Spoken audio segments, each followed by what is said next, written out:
அளவிலா கருணையாளர் நிகழ்ந்த அன்புடையும் அல்லாஹ்வின் பெயரை கொண்டு ஆரம்பிச்சுகிறேன்.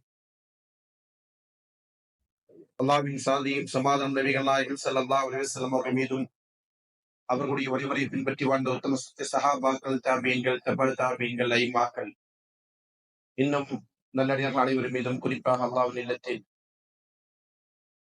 புண்ணியமிக்க ரமலானுடைய இரவுகளை உயிர்ப்பிக்க வேண்டியிருக்கிற உன்னத நோக்கத்தில் அல்லாஹ் மார்க்கத்தை பற்றி அறிந்து கொள்வதற்காண்டி இங்கே அமர்ந்திருக்கின்ற நம் அனைவரும் மீதும் உள்ள ரஹ்மான் அல்லாஹ்வின் கருணையின் கிருபையின் விளைவிட்டு என்கிற பிரார்த்தனையோடு இந்த உரையாகும். அன்புக்குரியவர்களே, நேற்றைய தினம் இஸ்லாமிய சமூகத்தில் வணிகத்து போன கூட்டங்கள் பலதும் இருக்கிறது. அந்த கூட்டங்களை பற்றி அல்லாஹ்வின் தூதர் ஸல்லல்லாஹு அலைஹி வஸல்லம் அவர்கள் மிக தெளிவான முறையில் நமக்கு எச்சரித்தார்கள். வழிகேடுகள் தோன்றுகிற போது அந்த வழிகேட்டில் நாம் அகப்பட்டு விடக்கூடாது என்பதை மிக அழகான முறையில் அல்லாஹ்வின் தூதர் அவர்கள் நமக்கு விளக்கி சொல்லி இருக்கிறார்கள். அதன் பின்னரும் ஒருவர் நேர்வழியை விட்டு தடம் புரண்டு வழிகேட்டுக்கு செல்கிறார் என்று சொன்னால் அல்லாஹ்வின் தூதர் ஸல்லல்லாஹு அலைஹி வஸல்லம் அவர்கள் அவரை ஹாதிக்குன் என்று சொன்னார்கள். அவன் அழிந்து போகக்கூடியவன், அழிவை தேடிக்கொள்ளக்கூடியவன்.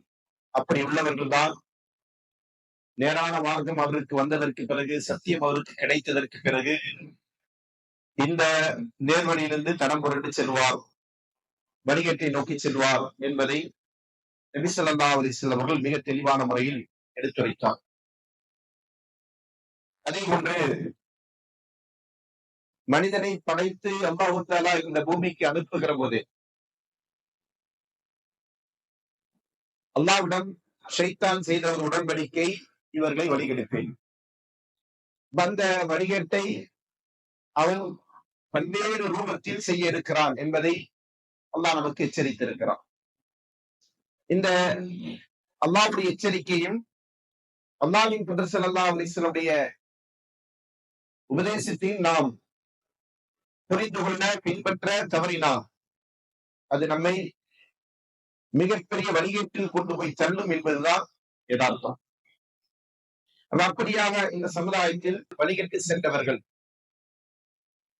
அவர்கள் அதற்கென்று பல நியாயங்களை வைத்திருக்கிறார். யாருமே வழிகேட்டுக்கு போகும்போது கண்மூடித்தனமாக வழிகட்டு போகவில்லை. மாறாக அவர்கள் அதற்கென்று சில நியாயங்களை, வாதங்களை வைத்துவிட்டுத்தான் வழிகட்ட பாதையை அவர்கள் தேர்ந்தெடுத்திருக்கிறார்.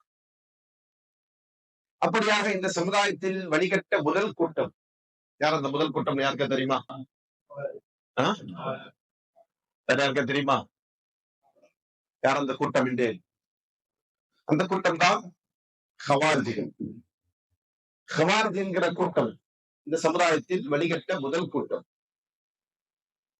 ஹவாரிஜ் அவர்களுக்கு ஏன் பேர் வந்தது என்று சொன்னால், அவர்கள் இந்த சமூகத்தில் ஒற்றுமைக்கு எதிராக கிளர்ச்சி செய்தவர்கள்.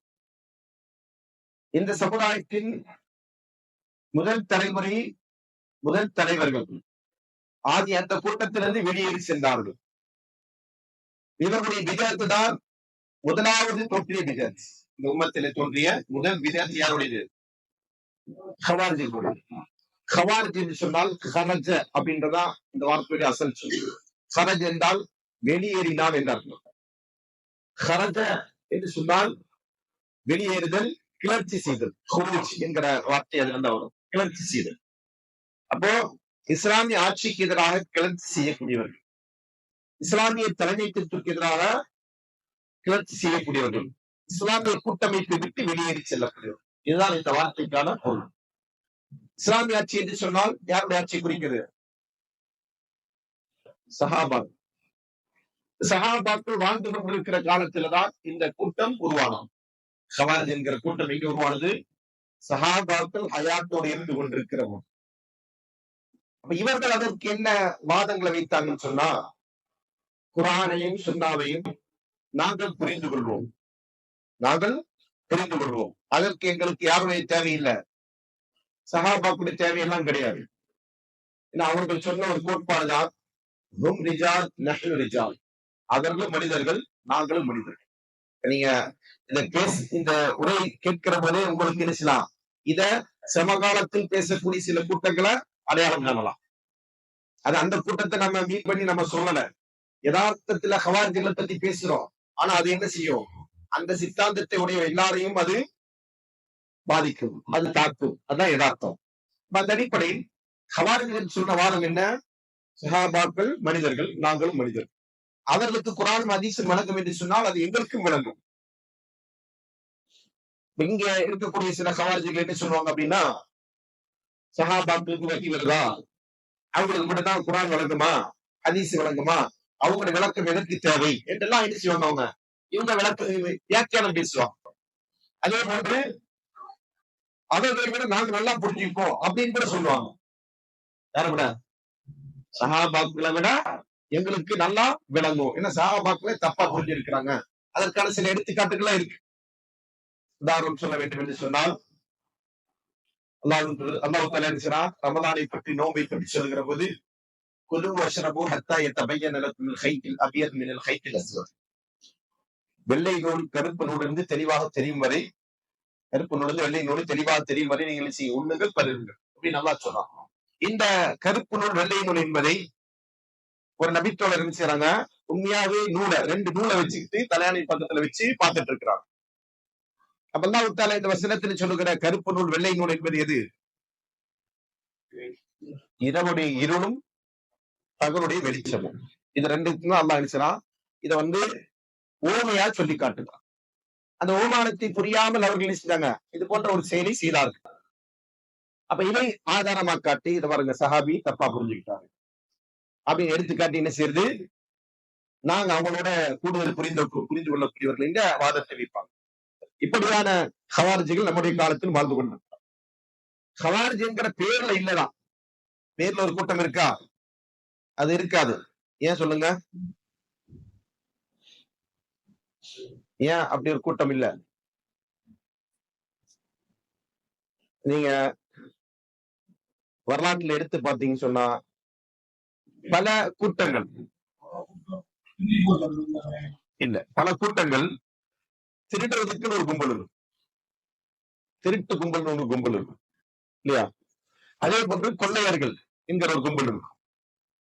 இவங்களுக்கெல்லாம் ஏதாவது காலத்துல திருடர்கள், கொள்ளையர்கள் அப்படின்னு பேர் வச்சு பார்த்திருக்கிறோமா? இல்ல, அப்படி வச்சிருக்க மாட்டாங்க. அவங்க என்ன செஞ்சிருப்பாங்க? அவங்களுக்குன்னு ஒரு பேர் வச்சிருப்பாங்க. வரலாற்று அந்த மாதிரியான சில குரூப்புகள்லாம் இருந்திருக்கு.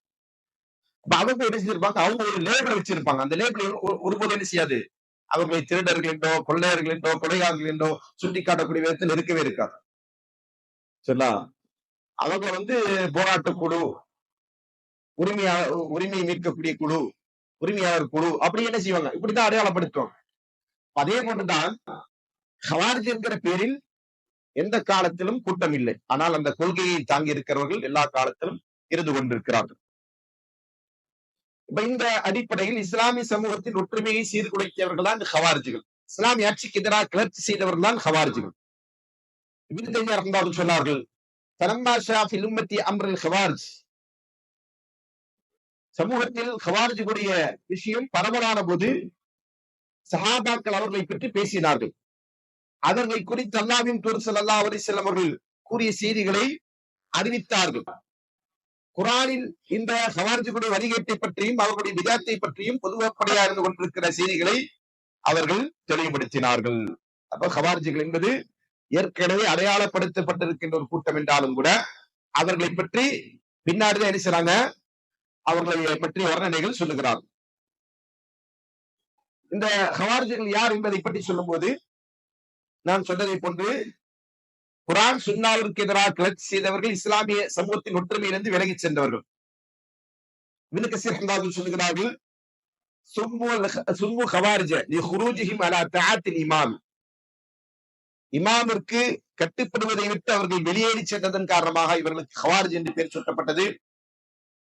அதே போன்று ஷரியாவுடைய சட்டங்களை நடைமுறைப்படுத்துவதிலிருந்து வெளியேறி சென்றார்கள் என்கிற காரணத்தினால் இவர்களுக்கு ஹவாரிஜ் என்று பெயர் சூட்டப்பட்டது. இமாம் இப்னு ஹஜர் அஸ்கலானி என்பவர் சொன்னார்கள், அன்னல் ஹவாரிஜ் ஃபஹும் ஜம்உன் ஹாரிஜத்துன், அவர்கள் ஒரு கூட்டம், வஹும் கௌமுன் முப்ததிஊன, பிதஅத்வாதிகளாக இருந்து கொண்டிருக்கின்றவர்கள், சும்மு பிதாலிக்க இந்த பேர் அவர்களுக்கு சூட்டப்பட்டது. எதனால் என்று சொன்னால் தீனி தீனை விட்டு அவர்கள் வெளியேறி சென்றார்கள். முஸ்லிமின் முஸ்லிம்களில் சிறந்தவர்களை விட்டு, சிறந்தவர்கள் என்றால் யாரு? சஹாபாக்கள். அந்த சிறந்த தலைமுறையினை விட்டு அவர்கள் வெளியேறி சென்றதன் காரணமாக அவர்களுக்கு ஹவாரிஜிகள் என்று பெயர் சூட்டப்பட்டது. இமாம் ஷஹருஸ்தானி இவங்கெல்லாம் யாருன்னா இஸ்லாமிய சமூகத்தின் முன்னோடிகளாக பார்க்கப்படுகின்ற அறிஞர்கள். இப்னு கஸீர் என்பவர்கள் நமக்கு எல்லாருக்கும் தெரியும். தஃப்சீர் இப்னு கஸீர் என்று சொல்லக்கூடிய தஃப்சீர் கிதாப் இருக்கு இல்லையா, தஃப்சீருல் குர்ஆனில் அலீம், அந்த கிதாபை எழுதிய ஆசிரியர் அவர், குர்ஆனுடைய விரிவுரை நூல். இமாம் இப்னு ஹஜர் அஸ்கலானி ரஹ்மத்துல்லாஹி யார் என்றால் ஃபத்ஹுல் பாரி, அதாவது ஸஹீஹ் புகாரி என்கிற ஹதீஸ் நூலுக்கான விரிவுரை நூல் அரபியில் இருந்து கொண்டு அந்த நூலுடைய ஆசிரியர். அதே மாதிரி இமாம் ஷஹருஸ்தானி ரஹ்மத்துல்லாஹி, இவர் யார் என்று கேட்டா இந்த வணிகத்த பிரிவினர்களை பற்றிய ஆய்வுகளை செய்து அதுல ஒரு பெரும் நூலை அல் மிலல் வல் நிஹல், மதங்களும் இசங்களும் என்கிற அடிப்படையில் ஒரு நூலை தொகுத்து அறிஞர். அவர் சொல்றாங்க, குல்லு மன் خرج على الامام الحق الذي اتفقت الجماعه عليه يسمى خارجيا. இஸ்லாமிய சமுதாயத்தில் முஸ்லிம்களுடைய ஏகோபித்த அபிப்பிராயத்தின் அடிப்படையில் இருந்து கொண்டிருக்கிற ஒரு இமாமிற்கு எதிராக யாரெல்லாம் கிளர்ச்சி செய்கிறார்களோ அவன் தான் யாரு? ஹவாரிஜ். சஹாபாக்குடைய காலத்துல எல்லா சஹாபாக்களும் யார் தபி ஏற்றி கொடுத்தாங்க? அபூபக்கர் ரலியல்லாஹு அவர்கள், அதற்கு அடுத்தது உமர் ரலியல்லாஹு அவர்கள், அதற்கு அடுத்தது உஸ்மான் ரலியல்லாஹு அவர்கள். இப்படி அவங்கள்ட்ட பையத் கொடுத்தாங்க. இந்த பையத்துக்கு எதிராக கிளர்ச்சி செஞ்சவங்க தான் யாரு? ஹவாரிஜிகள். சவான் கானல் குரூஜு ஃபி அய்யாமி ஸஹாபத்தி அலா ஐமத்தி ராஷிதீன். அந்த குரூஜ், அந்த கிளர்ச்சி என்பது சஹாபாக்களில் இருந்து கொண்டிருக்கின்ற குலஃபாஉர் ராஷிதீனுடைய காலத்தில் நடந்தாலும் சரி, அவ் கான பஅதும் அல தாபியீன் பிஹ்சான், அதே போன்று தாபீன்களுடைய காலகட்டத்தில் நடந்தாலும் சரி, வல்ல ஐமத்தி ஃபி குல்லி ஸமான், எந்த காலத்தில் இருக்கின்ற இமாம்களுக்கு எதிராக, அதாவது ஆட்சி தலைவர்களுக்கு எதிராக இந்த கிளர்ச்சி என்பது இருந்தாலும் சரி, அவர்கள் தான் யாரு? ஹவாரிஜிகள். எல்லாருமே ஹவாரிஜிகள். அதே போன்று இமாம் இப்னு அப்துல் பர் ரஹ்மத்துல்லாஹி, இவர் மாலிகி மதுஹபுடைய மிகப்பெரிய அறிஞர். இமாம் மாலிக் ரஹ்மத்துல்லாஹி நூலாக இருந்து கொண்டிருக்கிற முவத்தா என்கிற நூலுக்கு விரிவுரை எழுதின அறிஞர், பல்வேறு நூல்களை தொகுத்திருக்கிற அறிஞர். அவர் சொன்னாங்க, இந்த ஹவாரிஜிகளை பற்றி சொல்வது, ஹும் கௌமுன் இஸ்தஹல்லு பிமா தஅவ்வல் மின் கிதாபில்லாஹி அஸக்க திமா அல் முஸ்லிமீன். இவங்க யாருன்னு கேட்டீங்கன்னா, அல்லாஹ்வுடைய வசனத்தை தவறான முறையில் வியாக்கியானம் கொடுத்து அதன் மூலம் முஸ்லிம்களின் ரத்தத்தை சிந்துவதை ஆகுமாக்கி கொண்டவர். முஸ்லிம்களை கொலை செய்யறது சரி கண்டவர்கள் யாரு? ஹவாரிஜிகள். வகஃபரஹும் பிதுனூப், அது மட்டுமல்ல, பாவங்கள் செய்கிறார்கள் என்கிற காரணத்தினால் முஸ்லிம்களை காஃபிராக்கினார். இது ஹவாரிஜியுடைய நம்பிக்கை. இன்ஷா அல்லாஹ் அவங்களுடைய அக்கீதால நம்ம போகும்போது அதை விரிவா நான் உங்களுக்கு சொல்றேன். அதாவது ஒரு முஸ்லிம் ஒரு பாவம் செஞ்சுட்டானா அவன் யாரு? காஃபிர். வஹமது அலைஹிம் ஸைஃப, அவர்களுக்கு எதிராக வாள் ஏந்தினார்கள். வகாலஃபு ஜமாத்தஹும், முஸ்லிம்களின் ஜமாத்திற்கு முரண்பட்டார்கள். ஃபஅவ்ஜபு ஸலாத் அலல் ஹாயிதி, வேடிக்கை, ஹைதுடையவர்களுக்கு தொழுக கடமை. ஹைல இருக்கிற பெண்கள் இருக்காங்க இல்லையா, அவங்க தொழ வேண்டியது இல்லை என்றது இஸ்லாமிய சட்டம். ஆனா ஹவாரிஜியுடைய சட்டம் என்ன தெரியுமா? தொழுதாகணும். அது என்ன அவங்களுக்கு மட்டும் சலுகை? இப்ப நம்ம நேற்று கேட்டோம் இல்லையா, என்னது அது என்ன உங்களுக்கு மட்டும் 4 கல்யாணம் அல்லது ஹூர்களுக்கு மட்டும் எப்படி அப்படின்னு கேட்கிறோம் இல்லையா? இது மாதிரியான இது பெண்ணியவாதம் என்று சொன்னால் இது ஆணியவாதம். என்னன்னு, அது நான் அவங்களுக்கு மட்டும் ஹைது காலத்துல தொழுகை இல்லைன்றது, அப்பவும் தொழுதாகணும் அப்படின்னு சொல்றதுதான் யாருடைய கொள்கை? ஹவாரிஜியுடைய கொள்கை. அப்ப அவங்க ஏன்னா அதனாலதான் இதை நீங்க ஆயிஷா ரலியல்லாஹு ஒரு சம்பவத்தில் நீங்க பார்க்கலாம். ஆயிஷா ரலியல்லாஹு ஒரு பெண்மணி என்ன செய்வாங்க, நாம ஹைலா இருக்கிற காலத்துல தொழுகையை விடுறோம், நோன்பு விடுறோம். ஆனா நம்ம நோன்பு கல்லா செய்யறோம், ஏன் தொழுகை கல்லா செய்யறது இல்லைன்னு கேட்பாங்க. ஸஹீஹ் புகாரில வரும் இந்த செய்தி. எல்லாரும் கேள்வி. ஆயிஷா ரலியல்லாஹு அவங்க அந்த பெண்ணை பார்த்த உடனே என்ன கேட்பாங்க? ஹரூரியத்து நந்தி அப்படின்னு கேட்பாங்க. என்னப்பா நீ ஹரூரியா சேர்ந்தவளா அப்படின்னு கேட்பாங்க. ஹரூரியான்றது ஒரு ஊர், சரிங்களா? இராக்கில் இருக்கக்கூடிய ஒரு ஊர். அந்த ஊர்ல இருக்கக்கூடிய நபரா நீ, அந்த ஊர்காரியா நீ அப்படின்னு கேட்பாங்க. ஏன் இந்த கேள்வி கேட்கறாங்க அப்படின்னா, அந்த ஊருக்காரர்கள் தான் இந்த ஹவாரிஜிகள். அவங்கள்ட்ட தான் என்ன வாதம்? பெண்ணுக்கு ஹைலானால் தொழுகை இருக்கின்ற வாதம். அப்ப அதனாலதான் என்ன செய்றாங்க, ஆயிஷா ரலியல்லாஹு அந்த ஊருக்காரியா நீ அப்படின்னு கேட்கிறாங்க. அப்ப அப்படி உள்ளவங்க இதை பேசுவாங்க அப்படின்னு சொல்லிட்டு ஆயிஷா ரலியல்லாஹு விளக்கம் கொடுப்பாங்க. என்ன கொடுப்பாங்க? நாங்க ரசூலுல்லாஹி காலத்துல பெண்கள் கூடியவர்களா இருந்தோம். இப்ப தொழுகை விடுவோம். நாங்க தொழுகை விடக்கூடியவர்களா இருந்தோம். அதே போன்று நோன்பு விடக்கூடியவர்களா இருந்தோம். உமிர்னா பி கலாஇ சௌமி, நாங்க நோன்பு கலா செய்வதற்கு கட்டளையிடப்பட்டோம். வலா உமிர்னா பி கலாஇ ஸலா, தொழுகை கலா செய்வதற்கு எங்களுக்கு கட்டளையிட வரல. ரசூல் அப்படி எங்களுக்கு கட்டளையிடல. அல்லாஹ் எங்களுக்கு கட்டளையிடல. அப்ப என்ன அர்த்தம்? அது இல்ல. இதான் அளவுகோல். இப்ப நீயா என்ன செய்யக்கூடாது, அது என்ன, அது ஒரு சட்டம், இது ஒரு சட்டம் அப்படின்னா லாஜிக் பேசக்கூடாதுன்றத என்ன செய்யறாங்க, உடைச்சு விடுறாங்க. அது மட்டும் இல்ல, யாராவது திருமணம் முடித்ததற்கு பிறகு விபச்சாரம் செய்தால் இஸ்லாமிய ஷரியாவில் அவர்களுக்கான தண்டனை என்ன? கல்லறிந்து கொள்ள வேண்டும். வேற திருமணம் முடித்ததற்கு பிறகு விபச்சாரம் செய்யக்கூடியவர்கள். ஆனா இவங்க என்ன செய்யறாங்க, அதை கேன்சல் பண்றாங்க. அதெல்லாம் கிடையாது. ஏன்னா குரான்ல என்ன இருக்கு? கசடிதான் இருக்கு. அதுதான் எல்லாருக்கும். அதுக்கு திருமணமானவங்களுக்கு அவங்களுக்கு பிரிக்காதீங்க அப்படின்னு சொல்லி செய்றாங்க. அந்த சட்டத்தை அவங்க உடைக்கிறாங்க. அதே போன்று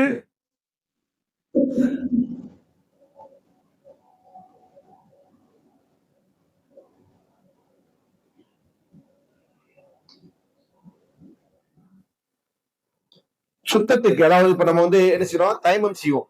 நம்ம சுத்தம் செய்வதற்காண்டி தைமத்தை பயன்படுத்துவோம், கற்களை பயன்படுத்துவோம் இல்லையா? ஒருவர் மலஜலம் கழிக்கிறார் அல்லது குளிப்பு கடமையானவரா மாறுகிறார். அந்த நிலையில் அவர் தன்னை சுத்தப்படுத்திக் கொள்வதற்காண்டி மார்க்கம் அவருக்கு என்னெல்லாம் அனுமதி கொடுத்திருக்கு? தைமம் செய்யலாம். சிறுநீர் கழித்து விட்டு, மலம் கழித்து விட்டு தண்ணீர் இல்லை என்று சொன்னால் அந்த இடத்துல அதுக்கு பகரமா கற்களை பயன்படுத்தும். இதெல்லாம் சொல்ல முடியும் சொன்னா என்ன செய்வாங்க, எதுவுமே செட் ஆகுது, தண்ணி மட்டும்தான். சரிங்களா? அதே போன்று இது போன்ற பல்வேறு விதமான வழிகேடுகளை இவர்கள் தங்களுக்குள்ளே கொண்டிருக்கிறாங்க. இதான் ஹவாரிஜிகளின் உருவானார்கள், அவங்க யார் என்பதை பற்றிய சுருக்கமான விளக்கம். அடுத்ததாக, இந்த ஹவாரிஜிகளை பொறுத்தவரையில் அவருடைய மிக மோசமான கொள்கை, அவங்க ஒரு விதத்துவாதிகள் என்பதில் எல்லா அறிஞர்களும் ஏகோபித்திருக்கிறார்கள். ஷேகுல் இஸ்லாம் இப்னு தைமிய்யா சொன்னாங்க, அவ்வளவு விதத்தின் ஹதஸ் ஃபில் இஸ்லாமி விதத்துல் ஹவாரிஜ். இஸ்லாத்தில் தோன்றிய முதல் விதத்து என்ன தெரியுமா? விதத் என்றால் நேற்று நம்ம சொன்னோம். என்ன விதத்துல? என்ன புதிதாக மார்க்கத்தில் உருவாக்குகிறோம். இஸ்லாமிய மார்க்கத்தில் தோன்றிய புதிய விதத்தில் முதன்மையான விதத் ஹவாரிஜிகள் என்கிற விதத். அதற்கு என்ன செஞ்சாங்க, ஜமாத் முஸ்லிம்களை பிரித்தார்கள். அதே போன்று விதத்துகளை உருவாக்கினார்கள். அதனால் அவர்கள் மார்க்கத்தை விட்டு வெளியேறி சென்றவர்கள் அவர்கள் என்று என்ன செய்றாங்க, சொல்லி கொடுப்பாங்க. இவர்களுடைய சோதனையினால் முஸ்லிம் சமுதாயத்திற்கு மிகப்பெரிய சோதனை. அவர்களை குறித்து எச்சரிக்கக்கூடிய பல்வேறு ஹதீஸ்கள் இருந்து கொண்டிருக்கு, ஆதாரங்கள் கொண்டு. அபூ உமாமா ரலியல்லாஹு சொல்றாங்க, கிலாபுன் நார் அப்படின்னு சொல்லிட்டு ஷர்ஹ் கத்லா தஹ்த அதீமி ஸமா கைரு கத்லா மன் கத்லூஹு சொல்றாங்க. இவர்கள்லாம் நரகத்தின் நாய்கள். யாரை சொல்றாங்க? ஹவாரிஜிகளை சொல்றாங்க. ஹவாரிஜிகளை சுட்டி காட்டிட்டு சொல்றாங்க, இவர்களை இந்த உலகத்துல கொலை செய்யக்கூடியதில் மிக மோசமான கொலை செய்ய வேண்டியவர்கள் இவர்கள் தான். மோசமாக கொல்லப்பட வேண்டியவர்கள் யாரு? ஹவாரிஜிகள். கொலை செய்பவர்களில் சிறந்தவர்கள் யார் என்றால் இவர்கள் கொல்லக்கூடியவர்கள் என்ன செய்றாங்க? அபூ உமாமா ரலியல்லாஹு அன்ஹு என்று சொல்லக்கூடிய சஹாபி என்ன செய்றாங்க, இதை ரசூலுல்லாஹி ஸல்லல்லாஹு அலைஹி வஸல்லம் இப்படி சொன்னாங்க என்பதை சொல்லிவிட்டு சொல்றாங்க. சரிங்களா? ஏன்னா அவர்கள் இந்த உம்மத்தில் ஏற்படுத்தக்கூடிய ஃபித்னா என்பது மிகப்பெரிய ஃபித்னா. இதை இப்னு தைமிய்யா சொன்னாங்க, யூத நசாராக்களுடைய குழப்பத்தை விட இந்த சமுதாயத்தில் இவர்களால் ஏற்படுகின்ற குழப்பம் மிகப்பெரியது. அதனாலதான் என்ன செய்றாங்க, இவங்களை கொலை செய்ய வேண்டியவர்கள் மோசமானவர்கள் என்று சொன்னார்கள். ஏனென்றால் இவர்கள் முஸ்லிம்களின் ரத்தத்தை சிந்துவதை சரி காணுகிறார்கள், அவருடைய சொத்துக்களை அபகரிப்பதை சரி காணுகிறார்கள், அவர்களுடைய பிள்ளைகளை கொலை செய்வதையும் அதே போன்று முஸ்லிம்களை காப்பராக்குவதையும் இவர்கள் சரி காணுகிறார்கள். இப்படிப்பட்ட இவர்களுடைய மகிமைத்தனத்தின் காரணமாக, இவருடைய விதத்தின் காரணமாகத்தான் அவர்களை குறித்து இவ்வாறு சொல்லப்பட்டிருக்கிறது என்று நினைச்சாங்க, சொல்லி காட்டுவாங்க. அதே போன்று இப்னு ஹஜர் அஸ்கலானி சொன்னாங்க, விதத்துவாதிகளில் மிக மோசமான விதத்துவாதிகள் இவர்கள் தான். மத்திலேயே மிக மோசமான விதத்துவாதி யாரு? ஹவாரிஜிகள் தான் என்று சொல்லி காட்டுவாங்க. ஹவாரிஜிகளை பொறுத்த வரைக்கும் இவங்கள பல குரூப் இருக்கு. ஹவாரிஜிகள்ல பல குரூப் இருக்கு. இதெல்லாம் அவங்களுக்கு வச்சுக்கிட்ட பேரு. நாம ஹவாரிஜ் என்று என்ன செய்யறோம், பொதுவா பேர் சொல்றோம். அதே நேரத்தில் அவர்களுக்காக அவங்க சுட்டி கொண்ட பேர் சந்தர்ப்பத்திற்கும் சூழ்நிலைக்கு ஏற்ப. நான் ஏற்கனவே சொன்ன மாதிரி ஒரு சித்தாந்தத்தை உடையவர்கள், ஒரு அமைப்பை உருவாக்கக்கூடியவர்கள், அந்த அமைப்புக்கு பேர் வச்சுப்பாங்க. அந்த மாதிரி இவங்க பேர் வச்சிருக்கிறாங்க. அதுல வந்து ஹரூரியா என்ற ஒரு பேர். அதற்கு நான் காரணத்தை சொன்னேன். கூஃபாவுக்கு பக்கத்துல இருக்கக்கூடிய ஒரு ஊர் தான் இது ஹரூரா என்பது. அந்த ஊர்ல இவங்க வந்து என்ன செய்யறாங்க, ஹரூரியாக்கள் என்று இவர்களை அடையாளப்படுத்துகிறார். அதே போன்று இவர்களுக்கு வேறொரு பேர் சுட்டப்படுத்து முக்கஃபிரா. இவங்களுக்கு மாறு செய்கின்றவர்கள் எல்லாருமே இவங்க காஃபிர் ஆக்குவாங்க. ஆனால் வந்து முக்கஃபிராக்கள் என்று சொல்லுவாங்க. ஷுர்ராத் அப்படின்னு ஒரு பேரு. ஷுர்ராத் என்று சொன்னால் அல்லாஹ்விற்காண்டி நாங்கள் எங்களை விற்றவர்கள் என்று அவங்க சொல்லுவாங்க. அப்படின்னு அர்த்தம், நாங்க எங்களை அல்லாஹ்வுக்கு அர்ப்பணிச்சிட்டோம் அப்படின்னு அவங்க தங்களை சொல்லிக் கொண்டதுனால இவர்களுக்கு நாங்கள் சொர்க்கத்தை எதிர்பார்க்கிறோம், சொர்க்கத்துக்காண்டி எங்களை நாங்க வித்துட்டோம்னு சொல்லுவாங்க. அதனால இவங்களுக்கு என்ன செய்வாங்க, ஷுர்ராத் என்ற பேர் இருந்து கொண்டிருக்கு. அதே போன்று அல் அஸாரிகா என்கிற ஒரு பேர். இது எதனால வந்துருச்சுன்னு சொன்னா, நாஃபி பின் அஸ்ரத் அல் ஹனஃபி என்று சொல்லக்கூடிய ஒருவர். இவர் வந்து இந்த ஹவாரிஜ் கொள்கையை உருவாக்கி அதற்கு அவர் தலைமை தாங்கினார். அப்ப அந்த நாஃபி பின் அஸ்ரத் என்பவரை பின்பற்றக்கூடியவர்கள் அஸாரிகா என்கிற பெயரை சொல்லி அழைக்கப்பட்டார். விடுவை வந்து மதுரபூர்வாக இருக்கு இல்லையா, இமாம் மாலிக் ரஹ்மத்துல்லாஹி பேர்ல மாலிக் என்கிற மது, மாலிகி, ஷாஃபி, ஹனஃபி, ஹம்பலி அப்படின்னு சொல்லுவாங்க. இதெல்லாம் இமாம்களுடைய பேர்ல உருவாக்கும். அதே மாதிரியான ஒரு கான்செப்டாக இந்த ஹவாரிஜுக்குள்ள அஸாரிகா என்கிற ஒரு கூட்டம் இருந்து கொண்டு சரிங்களா. இதுல இந்த அஸாரிகாக்கள் தான் இருக்கக்கூடிய அந்த கூட்டங்களிலேயே மிகப்பெரிய கூட்டம். ஏன் அப்படின்னா, நம்ம வந்து ஹரூரியாக்கள் என்று ஹவாரிஜுகள் சொன்னோம், அதே போன்று ஷுர்ரா என்று சொன்னோம், அதே போன்று முக்கஃபிராக்கள் என்று சொன்னோம். இதெல்லாம் வந்து ஒரு டீமா ஆர்கனைஸ் ஆயிட்டு ஒரு ஃபார்ம் ஆகி ஒரு தலைமைத்துவம் என்கிற அடிப்படையில் அவங்க ஒன்று கூடல, அப்படி அவங்க அறியப்படல சரிங்களா. ஆனா இந்த பேருடையவர்கள் யாரு, அஸாரிகா என்பவர்களுக்கு ஒரு தலைமை இருக்கு. ஒரு தலைமை என்கிற அணிவகுத்தவங்க தான் இவங்க. அப்ப இவங்களுக்கு ஒரு கொள்கை கோட்பாடுகள் உருவாக்கி வைத்து விட்டு அதன் அடிப்படையில் இவங்க என்ன செஞ்சாங்க, செயல்பட ஆரம்பித்தாங்க. இவங்க யாருடைய காலத்துல இருந்தாங்கன்னா, அப்துல்லா பின் ஜுபைர் ரலியல்லாஹு அன்ஹு இருந்தாங்க இல்லையா, அவருடைய காலத்துல இவங்க என்ன செஞ்சாங்க, பாரசீகம் அதே போன்று ஈராக் போன்ற நகரங்கள்ல பெருகி காணப்பட்டவர்களா இருந்தாங்க. அங்க பல ஊர்கள் என்ன செஞ்சாங்க, பல்வேறு குழப்பங்களை இவர்கள் ஏற்படுத்தினாங்க. குறிப்பா இவங்க தான் என்ன செஞ்சாங்க, விபச்சாரத்திற்கு திருமணம் செய்து விபச்சாரம் செய்கின்றவருக்கு கல்லால் இருந்து கொள்வது இல்லை என்று சொன்னாங்க. அந்த தண்டனை கிடையாதுன்னு மறுத்தாங்க. அதே போன்று யாராவது வந்து ஒருத்தர் மேல அவதூறு சொல்லிட்டான், அவதூறுக்கு கசையடி இருக்கு இல்லையா, அந்த கசையடி எல்லாம் கிடையாது என்று மறுத்தாங்க. அதாவது ஆண்கள் மீது அவதூறு சொன்னா அதுக்கு தண்டனை கிடையாது, அதே நேரத்துல பெண்கள் மீது அவதூறு சொன்னா அவங்களுக்கு மட்டும் தண்டனை உண்டு அப்படின்னு நினைச்சிட்டாங்க சொன்னாங்க. அது மட்டுமல்ல, திருடனுக்கு கை வெட்டணும் இல்லையா, ஒருத்தர் திருடிட்டானா என்ன செய்யணும், அவருக்கான தண்டனை என்ன, கை வெட்டணும். ஏன்னா அல்லாஹ் தஆலா அல்-குர்ஆன்ல சொல்லி காட்டுகிறான், அஸ்ஸாரிகு வஸ்ஸாரிகு ஃபக்தஉ ஐதியஹுமா ஜஸாஅன் பிமா கஸபா நக்காலம் மினல்லாஹ். திருடனோ திருடியோ யாரோ ஒருத்தர் திருட்டு வேலையில் ஈடுபட்டு விட்டார்கள் ஏனால் அவருடைய கடன்களை துண்டிங்க சரிங்களா. எதுக்காண்டி, அவர்கள் சம்பாதித்ததற்கான கூலி, அல்லாஹ்விடம் இருந்து அவர்களுக்கான தண்டனை. கை வெட்டணும். எது வரைக்கும் வெட்டணும், கை எது வரைக்கும் வெட்டணும், மணிக்கட்டு வரைக்கும் தான் வெட்டணும் சரிங்களா. இவங்களுக்கு கணக்கு என்னது, இங்க வரைக்கும் வெட்டணும், தோல் வரைக்கும் வெட்டணும். இது யாருடைய வாதம், ஹவாரிஜுடைய வாதம் சரிங்களா. அதே போல இந்த திருட்டிலும் கூட வசனம் பொதுவா இருக்கு, ஹதீஸ்கள் அதற்கு விளக்கமா இருக்கு கொண்டு. என்ன மாதிரியான திருட்டுக்கு தண்டனை, என்ன மாதிரியான திருட்டுக்கு தண்டனை இல்லை சரிங்களா. ஒருத்தர் வந்து கால் தீனாருக்கு குறைவான பொருளை திருடி விட்டால் அவருக்கு என்ன கிடையாது, கைவெட்டுதல் தண்டனை கிடையாது. புரியுதுங்களா. இதான் சட்டம், இஸ்லாமிய ஷரியாவோட சட்டம். என்ன, ஒருத்தர் திருடுறாரு, திருடுனது என்ன, கால் தீனாரோட குறைவான மதிப்புள்ள இருக்கும், அதை ஒருத்தர் திருடிட்டாரு. உதாரணமா ஒருத்தருடைய சீப் எடுத்துட்டாரு சரிங்களா, அதுக்கு எவ்வளவு வரும், சீப் எவ்வளவு வரும், 2 ரூபா வருமா, 2 ரூபா வரும். அல்லது பென்சில் எடுத்துட்டாரு, பேனா எடுத்துட்டாரு, 5 ரூபா வரும், 10 ரூபா வரும். இதை ஒருத்தர் திருடிட்டாருன்னா இதுக்காண்டி அவர் கையை பிடிச்சி வெட்டிடலாமா, வெட்டுறதுக்கான பொருளா இது கிடையாது, சரியா, வெட்டுறது கிடையாது. அப்ப இவங்க என்ன சொல்லுவாங்க, என்ன திருடினாலும் சரி அதுக்கெல்லாம் என்ன செய்யக்கூடாது, பென்சிலா பேனாவா அதெல்லாம் பார்க்கக்கூடாது, எல்லாத்துக்கும் வெட்டி ஆகணும் அப்படின்ற ஒரு கருத்தை அவங்க சொல்லுவாங்க. அதே மாதிரி நம்ம ஏற்கனவே சொன்ன மாதிரி ஹைலுடைய பெண்களுக்கு தொழுகை கடமை, நோன்பு கடமை என்பதையும் இவர்கள் அனுப்பிச்சிட்டாங்க, சட்டமாக்கினாங்க. இந்த அசாரிக்கா என்கிற குரூப் தான். அதே போல குழந்தைகளா இருந்தாலும் சரி, பெண்களாக இருந்தாலும் சரி, யார் அவர்களுடைய படையில் இல்லையோ, அவங்க படையில் சொன்னால் அவங்க ஒரு டீமா இருக்கிறாங்களா, அந்த டீம்ல இருந்துட்டு அவங்களை எதிர்க்கக்கூடியவர்களை சண்டை செய்யறாங்க, போர் செய்யறாங்க. இப்படி உள்ள கூட்டத்தில் இல்லையோ, அப்படி உள்ள குழந்தைகளையும் கொள்ளலாம், பெண்களையும் கொள்ளலாம். இஸ்லாமிய சரியாவுடைய சட்டம் என்ன? குழந்தைகளையும் பெண்களையும் கொல்லக்கூடாது. ஆனா இவங்க என்ன செய்வாங்க, கொல்லணும் அப்படின்ற சட்டத்தை உருவாக்குனாங்க. அதே போன்று இவர்களுக்கு எதிராக யாரெல்லாம் இருக்கிறாங்களோ அவங்க எல்லாம் என்ன செய்யணும், அவங்க எல்லாருடைய ரத்தம் சிந்துவதையும், அவர்களை கைதியாக்குவதையும், அவர்களை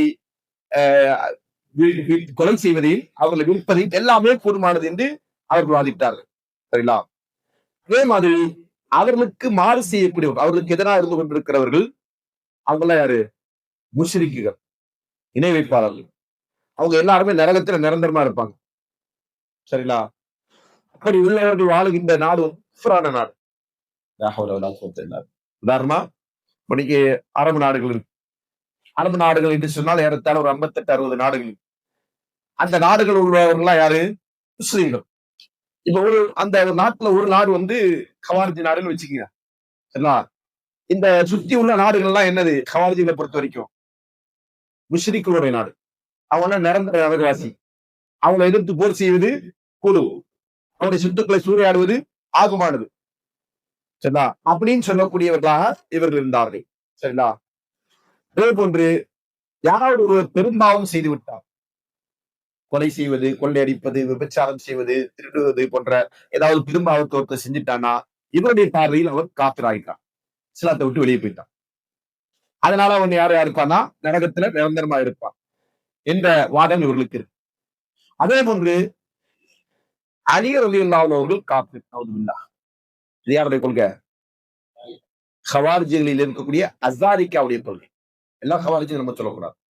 பெரும்பான்மையான இந்த அசாரிக்காவும் அதே போன்று ஹரூரியாக்களும் தான் இந்த வாதத்துல விடாப்பிடியா இருந்தவர்கள். என்ன காரணம் சொல்லுவாங்க இதுக்கு? அலி ரலியல்லாஹு அவர்கள் மனிதர்களை தீர்ப்பாளியாக்கி அவர்கள் சொல்லுகின்ற தீர்ப்புக்கு கட்டுப்பட்டார். அலி ரலியல்லாஹு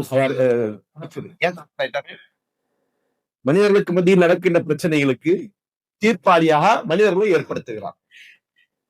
தீர்ப்பு சொல்லக்கூடிய அதிகாரம் யாருக்குதான்? அல்லாஹ்விற்கு மட்டும்தான் என்பதுதான் கவாரிஜியுடைய வாதம். அது குர்ஆன் வசனம் இருக்கு. ஏன்னா அல்லாஹ் சொல்றான், இனில் ஹுக்ம இல்லா லில்லாஹ்.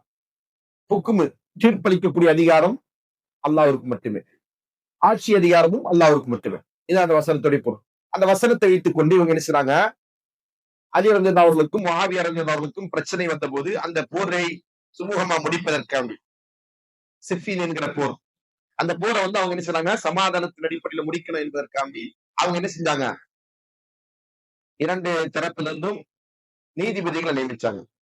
அபு மூஸா அல்-அஷ்அரி ரலியல்லாஹு அவர்களையும் அம்ர் பின் ஆஸ் ரலியல்லாஹு அவர்களையும் என்ன செஞ்சாங்க, இவங்க 2 பேரையும் தலைமையாக்கி இவங்க 2 பேரும் என்ன தீர்ப்பு சொன்னாங்களோ அதுக்கு நம்ம கட்டுப்படுவோம் அப்படின்னு அவங்க நினைச்சாங்க. 2 தரப்புமா உடன்பட்டு பேச்சுவார்த்தையின் அடிப்படையில் ஒரு தீர்மானத்துக்கு வராங்க. அப்ப இதை அலி ரலியல்லாஹு ஏற்றுக்கொண்டார்கள், அந்த பக்கம் முஆவியா ரலியல்லாஹு ஏற்றுக்கொண்டாங்க. அப்ப அதன் அடிப்படையில தான் அந்த சிஃபின் போர் வந்து அமைதி உடன்பாட்டுக்கு வந்தது. அப்ப இவங்க என்ன செஞ்சாங்க, இது போன்ற ஒரு மனிதர்களை அவங்களுடைய சட்டங்களுக்கு, அவங்களுடைய பிரச்சனைகளுக்கு தீர்ப்பு சொல்லக்கூடிய தீர்ப்பாளர் ஆக்கினாங்க. அதனால இவங்க எல்லாம் யாராயிட்டாங்க, காஃபிர் ஆயிட்டாங்க என்பதுதான் யாருடைய வாதம்? ஹவாரிஜியுடைய வாதம். அலி ரலியல்லாஹு அவர்கள் காஃபிர், இன்னா லில்லாஹி வ இன்னா இலைஹி ராஜிஊன். அபு மூஸா அல்-அஷ்அரி ரலியல்லாஹு அவர்கள், அம்ர் பின் ஆஸ் ரலியல்லாஹு அவர்கள், உஸ்மான் ரலியல்லாஹு அவர்கள், தல்ஹா ரலியல்லாஹு அவர்கள், ஜுபைர் ரலியல்லாஹு அவர்கள், ஆயிஷா ரலியல்லாஹு அவர்கள், அப்துல்லாஹ் பின் அப்பாஸ் ரலியல்லாஹு அவர்கள், இப்படி பல பேரையும் அவங்க என்ன செய்றாங்க, காஃபிர் ஆக்கிட்டு இவங்க எல்லாம் யாரா இருப்பாங்க, நரகத்தில் நிரந்தரமா இருப்பார்கள் என்கிற வாதத்தை ஹவாரிஜிகள் கொண்டிருக்கிறார்.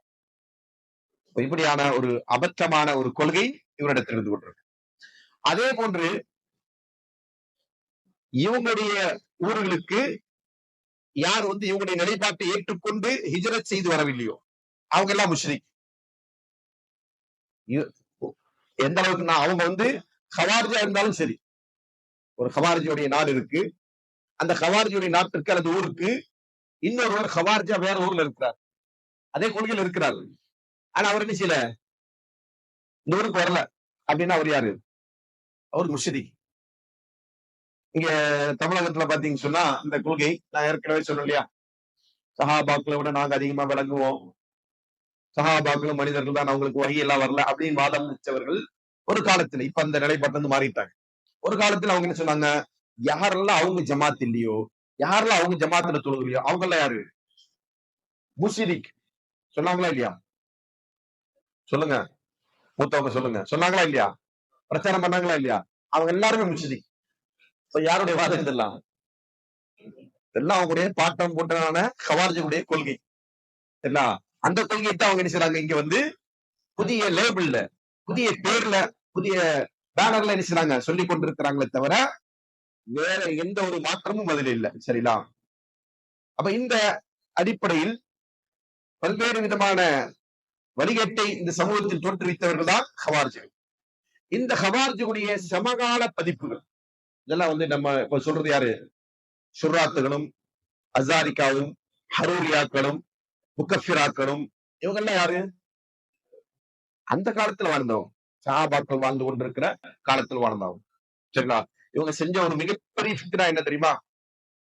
இவங்க செஞ்சதுலேயே மிகப்பெரிய ஃபித்னா யாருக்கா தெரியுமா? வரலாற்றில் ஹவாரிஜிகள் செய்த மிகப்பெரிய குழப்பம், உஸ்மான் ரலியல்லாஹு அவர்களை கொலை செய்தது. உஸ்மான் ரலியல்லாஹு கொலை செஞ்சவங்க யாரு? ஹவாரிஜிகள். எப்படி கொலை செஞ்சாங்க அவங்கள? இவர் வந்து மதீனாவில் இருக்கிற உஸ்மான் ரலியல்லாஹு அவர்கள் அவருடைய வீட்டில இருந்து கொண்டிருக்கிற போது வீட்டை முற்றுகையிட்டு ஹவாரிஜிகள் என்கிற ஒரு கூட்டம், சரிங்களா? அதுல பெரும் பெரும் சஹாபாக்கள் அலி ரலியல்லாஹு அவர்கள் இன்னும் பல சஹாபாக்கள் செஞ்சாங்க. அந்த நேரத்துல ஹஜ்ஜிக்காவடி போயிருக்கிறாங்க. அவங்கள ஊர்ல இல்லாத போது இவங்களை என்ன செய்றாங்க, அதுக்கு முன்னாடியே இந்த மாதிரியான சதித்திட்டங்கள் நடக்குதுன்னு சஹாபாக்களுக்கு தெரியுது. அப்ப அதனால என்ன செய்றாங்க, அலி ரலியல்லாஹு அவர்கள் பயணத்தை தவிர்க்க வேண்டும் என்று நினைக்கிறாங்க. அதே போன்று பெரும் பெரும் சஹாபாக்கள் அந்த முடிவுக்கு வர்றாங்க. ஆனா உஸ்மான் ரலியல்லாஹு என்ன செய்றாங்க, தனக்காக வேண்டி முஸ்லிம் சமுதாயத்தில் ரத்தம் சிந்தக்கூடாது என்கிற நிலைப்பாட்டினால அவங்க எல்லாரையும் போக சொல்லி உத்தரவிடுறாரு. அவரு கலீஃபா. என்ன செய்றாங்க, ஹஜ்ஜுக்கு போகணுன்றவங்களும் ஹஜ்ஜுக்கு போங்க, உம்ரா போனவங்களும் உம்ராவுக்கு போங்க, யாரும் என்ன செய்ய வேண்டாம், மதீனால இருக்க வேண்டிய அவசியம் இல்ல. இப்ப இந்த மாதிரி ஹவாரிஜிகள் திட்டம் திட்டுறாங்களா, அதெல்லாம் பாத்துக்கலாம் அப்படின்னு சொல்லி என்ன செய்றாரு, இவர் தான் அனுப்பி வைக்கிறார். அவருடைய நிலைப்பாடு அது என்னது, நமக்காக வேண்டி இந்த சமூகத்தில் என்ன செய்யக்கூடாது, குழப்பம் உண்டாகக்கூடாது. அப்படி இருக்கிற நேரத்தில் பெரும் பெரும் சஹாபாக்கள், மூத்த சஹாபாக்கள், சிறந்த சஹாபாக்கள் எல்லாம் அந்த மதீனாவில் இல்லாத நேரத்துல இவங்க என்ன செய்றாங்க, உஸ்மான் ரலியல்லாஹுடைய வீட்டை முற்றுகையிடுகிறார். முற்றுகை விட்டு அவங்களை செய்றாங்க, சிறைபிடிச்சு வைக்கிறாங்க. அதே மாதிரி அவர்களை வீட்டு முகந்து என்ன செய்றாங்க, வெட்டி கொலை செய்தார்கள். அந்த கொலை செய்தவர்கள் தான் யாரு, ஹவாரிஜிகள். உஸ்மான் ரலியல்லாஹு அவர்களை கொலை செய்யறது சாதாரண விஷயமா? உஸ்மான் ரலியல்லாஹு அவர்களை கொலை செய்வது என்பது சாதாரண விஷயமா? சொல்லுங்க. நரகத்தை சொந்தமாக்கிக் கொள்ளக்கூடிய ஒருவனை தவிர வேற யாராவது அந்த வேலையை செய்வானா? ஏன் அப்படி சொல்றேன் அப்படின்னா, உஸ்மான் ரலியல்லாஹு யாரு, அவருடைய அந்தஸ்து என்ன, அவருடைய சிறப்பு என்ன? அவர் யாரு? சொர்க்கவாசி, அல்லாஹ்வின் தூதரால் சொர்க்கவாசி என்று அடையாளப்படுத்தப்பட்டவர். அல்லாஹ்வின் தூதர் ஸல்லல்லாஹு அலைஹி 2 மகளாரை திருமணம் முடித்தவர். ஒன்றன் பின் ஒன்றா, 2 ஒரே நேரத்துல கல்விட்டாங்க நினைக்க வேண்டாம். அப்படியே மார்க்கத்தில் அனுமதி இல்ல, அப்படி அவரும் செய்யல. ஒரு மகள் மரணித்ததற்கு பிறகு இன்னொரு மகள். அதனால தான் ரசூல் ஸல்லல்லாஹு சொன்னாங்க, எனக்கு இன்னொரு மகள் இருந்தாலும் நான் என்ன செய்வேன், அந்த மகளை உஸ்மானுக்கே கட்டி கொடுப்பேன்னு சொன்னாங்க. அதனாலதான் இமாம் அபு ஹனீஃபா ரஹ்மத்துல்லாஹி அவர் வந்து பயங்கரமான அறிவாளி. யாரு, இமாம் அபு ஹனீஃபா ரஹ்மத்துல்லாஹி அவர்கள். அவர் எப்படின்னா எல்லாத்தையும் என்ன செய்வாரு, என்ன லாஜிக் வச்சாரோ அந்த லாஜிக்கு அறிவுபூர்வமாவே பதில் சொல்லுவார். அவருடைய காலத்துல ஒரு ஹவாரிஜ்,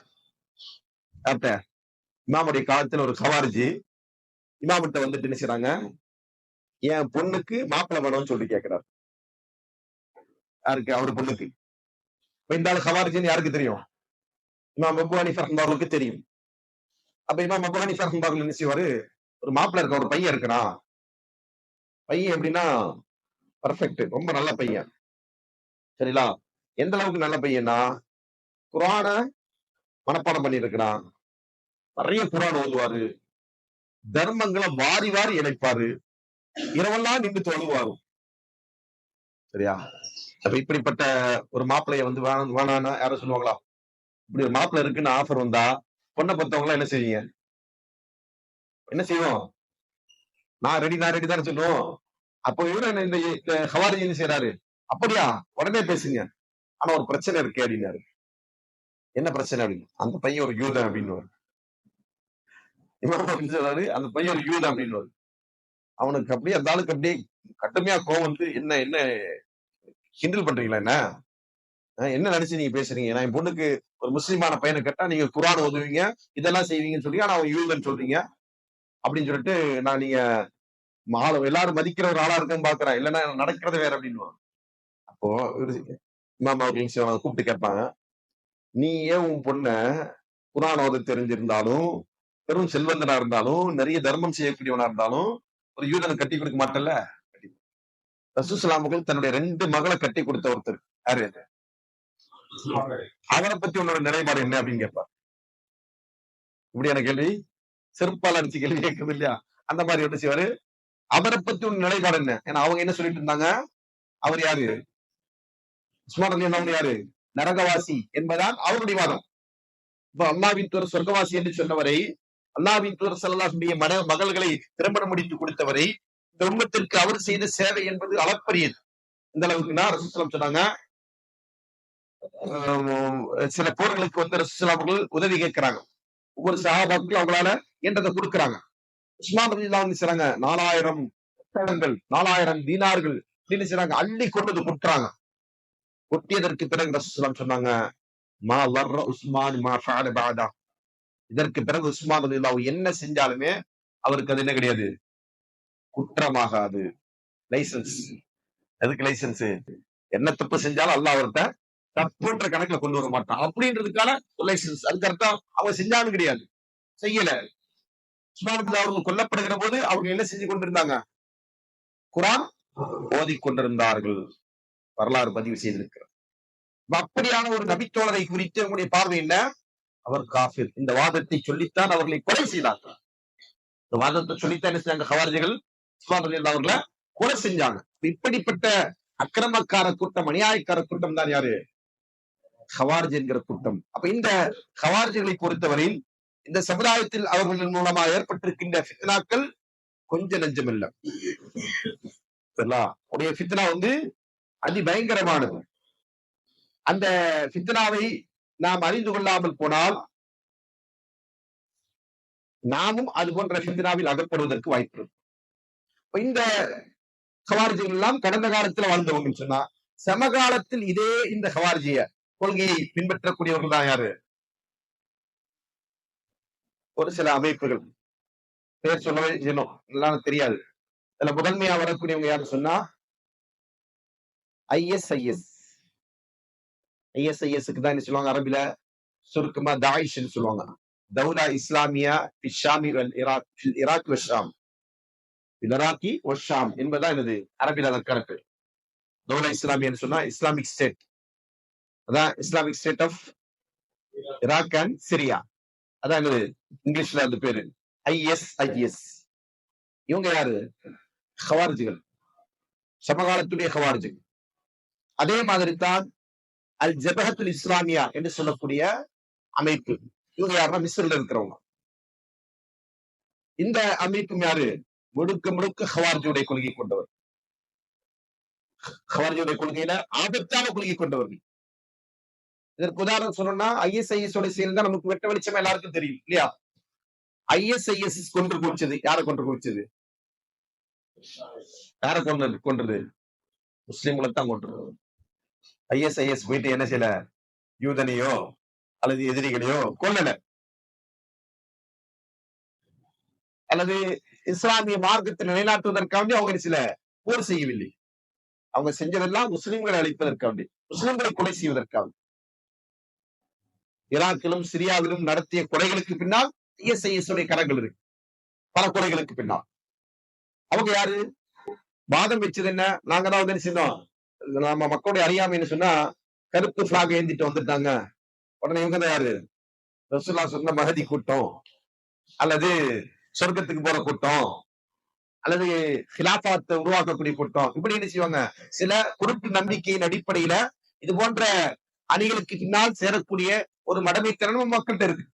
அப்ப இப்படியான ஒரு நிலையில இந்த மக்களை ஆதரித்தவர்கள் இருந்து கொண்டு என்ன செஞ்சாங்க, எத்தனையோ பேர் இதுக்கு ஃபயர் விட்டுட்டு இருந்தாங்க இல்லையா? எதுக்கு?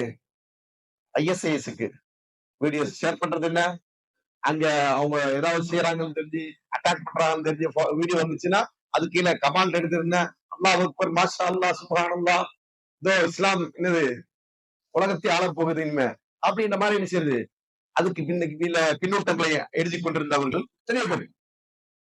அப்பவும் நம்ம அறிஞர்கள் என்ன சொன்னாங்க, இவங்க யாரும் இல்ல, முஸ்லிம்களுக்கானவர்கள் அல்ல, இஸ்லாமிய சமுதாயத்தின் தலைமை அல்ல, இஸ்லாமிய சமுதாயத்தை வழிநடத்தக்கூடியவர்கள் அல்ல, இஸ்லாமிய சமுதாயத்தின் எதிரிகள் இவர்கள் என்று சொன்னார்கள்.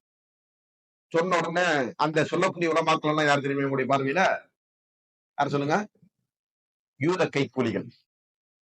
அப்படி ஒரு அறிஞர் சொல்லிட்டாருன்னா அவர் யாரு? அவர் யூத கைக்கூலி. இவர் சொல்றதெல்லாம் நாங்க கேட்க மாட்டோம். ISIS பத்தி நம்ம தப்பா அவங்க தவறானவர்கள் என்று சொன்ன உலமாக்கள் இந்த பாமர மக்களுடைய பார்வையில யாரு? யூத கைக்கூலிகள். இவங்களுக்கு எல்லாம் எங்க இருந்து பணம் வருது? அமெரிக்கா இருந்து பணம் வருது இல்ல, அல்லது இப்போ உள்ள ட்ரெண்ட் என்னன்னா சவுதியில இருந்து பணம் வருது. சவுதியில இருந்து பணம் வந்தா ஒருத்தர் எப்படி இருப்பா? சவுதியில இருந்து அமெரிக்கா இருந்து எங்க இருந்தா பணம் வந்தா எப்படி இருப்பாரு அவரு? சவுதியில இருந்து பணம் வந்துச்சுன்னா அவன் ஒரு 1000 ரியால் தந்தாலே நம்ம ஊருக்கு எவ்வளவு ஆச்சு?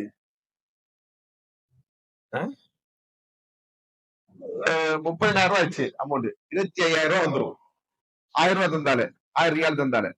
ஒரு அங்க உள்ள ஒருத்தருக்கு சராசரி சம்பளம் என்னன்னு சொன்னா, குறைந்த சம்பளம் என்னன்னு சொன்னாங்க 2000 ரியால் 3000 ரியால். 3000 ரியால் தான் பேசிக்கா இருக்கும். கவர்மெண்ட் எல்லாம் போனா 4000 6000 அப்படின்னு வந்துடும். சரிங்களா? இப்போ 4000 ரியால் ஒருத்தர் சம்பளம் வாங்குறாருன்னா அவர் எதுன்னு லட்சம் ரூபாய் இங்க சம்பாதிச்சிட்டு இருப்பாரு அவருக்கு உட்கார்ந்து இல்லையா? அப்ப அவர் எப்படி இருப்பாரு? பஞ்ச பராரி மாதிரி இருப்பாரா? அல்ல ஆடம்பரமா இருப்பாரா? ஆடம்பரமா தான் இருப்பாரு. சொந்த வீடு வச்சிருப்பாரு, கார் வச்சிருப்பாரு. அப்படியே அவங்க அவ்வளவு மக்கள் இருக்கிறாங்க, தாய்கள் இருக்கிறாங்க. இன்னுமே சைக்கிள் ஓட்டி கொண்டு தெரியக்கூடிய உலமாக்கள் நம்முடைய தமிழகத்துல இருக்கிறாங்க. தமிழ் பேசக்கூடிய உலமாக்கள் இருக்காங்க. சைக்கிள் வச்சுட்டு அவங்க வாழ்க்கையை ஓட்டிட்டு இருக்கிறாங்க. சராசரி எல்லா மனிதனுக்கும் 2 வீலர் இருக்கும் இல்லையா? அதுதான் பாத்தீங்கன்னா கவர்மெண்ட்ல ஒரு நலவாரியம் வச்சிருக்காங்க, உலமாக்கள் நலவாரியம். அதுல என்ன செய்வாங்க, உலமாக்களுக்கு 2 வீலர் வாங்குறதுக்கு மானியம் தருவாங்க. இது மாதிரியான ஒரு காலகட்டத்துல நிலவரங்களை தெரியாம வெறுமனே இது போன்ற பொய்யான புரபகண்டாக்களை மட்டுமே ஏற்றுக்கொண்டு அதை நம்பிக்கொண்டு இருக்கிறாங்க. மக்கள் அறியாமையான இந்த காரியங்களை செய்து கொண்டிருக்கிறாங்க. இதை நம்ம கலையணும்னு சொன்னா, இந்த அறியாமை நம்மகிட்ட இருந்து துடை தெரியப்படணும்னு சொன்னா நமக்கு என்ன செய்யணும்? யார் வழிகர்களுடைய அடையாளங்கள் என்ன, அவருடைய கொள்கை என்ன, சித்தாந்தம் என்ன, எப்படி அந்த சித்தாந்தங்கள் உருவெடுக்கிறது என்பதை பற்றிய அறிவு நமக்கு வேணும். அந்த அறிவு இல்லைன்னு சொன்னா நம்ம என்ன செய்வோம்? அல்லாஹ் பாதுகாக்கணும், நாமளும் இது போன்று எங்கேயாவது போய் சிக்கிக் கொள்ளும். அப்ப இந்த ISIS அமைப்பு என்பது இஸ்லாத்திற்கு விரோதிகள். அவர்கள் செய்த அத்தனை செயலும் இஸ்லாமிய மார்க்கத்துக்கு கலங்க ஏற்படுத்தும். இன்னும் சொல்ல போனா அவங்க செஞ்ச சில கொலைகள், யூதர்களை கொலை செய்கிறார்கள் என்றெல்லாம் சொல்லி வந்த குறையெல்லாம் என்ன சொன்னா செட்டப்புகள், நாடகங்கள். எதற்காக இந்த நாடகம்? முஸ்லிம்களுக்கும் இஸ்லாமிய சமூகத்திற்கும் அவமானத்தை உண்டாகும், அவப்பெயர் உண்டாகும். இவங்க மூர்க்கத்தனமானவங்க, அழித்தொழிக்கப்பட வேண்டியவர்கள் என்கிற அந்த அடிப்படையிலான ஒரு பேர் இந்த சமூகத்திற்கு கிடைக்க வேண்டும் என்பதற்காண்டி செய்த வேலைகள். இப்படியான செயல்களை சில செய்து கொண்டிருக்கிறார்கள். அதே போலதான் ஜபஹத்துல் இஸ்லாமிய என்கிற அமைப்பு.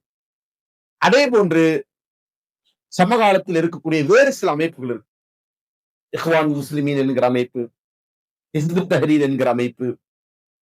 இந்த அமைப்புகள் பத்தி எல்லாம் நம்ம சொன்னோம், பேசணும்னா தனியா ஒரு தலைப்பா பேசணும். அவர்களுடைய கொள்கை. ஆனா இதுல ஹிஸ்புத் தஹ்ரீரும் இஹ்வான் முஸ்லிமீனும் இவங்க மேற்சொன்ன ISIS போன்ற கவாரிஜிகள் அல்ல. கவாரிஜிகளே என்ன செய்யணும், கொஞ்சம் சாப்ட் கவாரிஜ் இருக்காங்க இல்லையா, சாப்ட் சங்கின்னு சொல்ற மாதிரி சாப்ட் கவாரிஜ் அப்படின்ற அந்த டைப்ல உள்ளவங்க. ஆனா கொள்கை என்ன? கொள்கை சித்தாந்தம் எல்லாம் அதே கவாரிஜுடைய அடிச்சுவட்டை பின்பற்றியது. இவர்கள் இதற்காண்டி பாடுபடுவாங்கன்னு சொன்னா, இந்த நாட்டில் இந்த பூமியில் இஸ்லாமிய ஆட்சி உருவாக்கணும். இஸ்லாமிய ஆட்சி உருவாக்கணும். இஸ்லாமிய ஆட்சி உருவாகுதுல யாருக்காவது மாற்று கருத்து இருக்கா? வேண்டாம் என்றவங்க யாரும் இருக்கீங்களா? இல்ல தானே? அப்பயே நம்ம அவங்க அதை சொல்றதை நம்ம எதிர்க்கிறோம். இஸ்லாமிய ஆட்சி உருவாக்க வேண்டும் என்று அவர்கள் முன்வைக்கக்கூடிய இந்த கோஷத்தை நாம் ஏன் அது தவறு என்று சொல்லுகிறோம்? அந்த ஹவார்ஜிய பாதம் என்று சொல்லுகிறோம்.